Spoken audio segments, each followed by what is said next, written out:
भागत्या पळत्या आयुष्याला आपण कसं कंट्रोल करावं.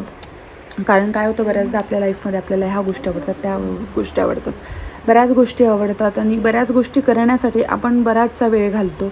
आणि कधी असं होतं ना, ज्या गोष्टी आवडतात ना त्या गोष्टीसाठी वेळच मिळत नाही आणि भलत्याच गोष्टी स्टार्ट होतात. तर कधी पण जीवनाला कधी पण एक मॅनेजमेंट ठेवा आणि काही गोष्टी बऱ्याच अशा मॅनेज केल्यानंतर बराच असा फायदा होतो. तर मी तसंच तुम्हाला सांगेन, माझ्या लाईफमध्ये पण ना इतकी विचित्र कामं होती आणि विचित्र सगळा प्रवास होता आणि इतका दगदगीचा होता काय ज्याचा काही हिशोब नाही.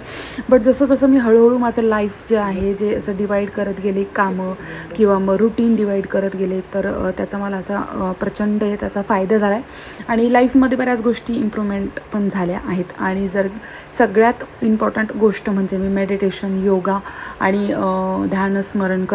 ह्या गोष्टी मला खूप जास्त इफेक्ट देतात आणि मला नेहमी ह्या गोष्टी आवडतात. आणि हे जे कडं बघते तुम्ही, हे मिस्टरांनी गिफ्ट केलेलं होतं मला, सोन्याचं आहे. बट त्याचं मी ब्रेसलेट बनवलं आहे, ते सुद्धा तुम्हाला दाखवेल. बट शांत राहा, खुश राहा, हॅपी राहा.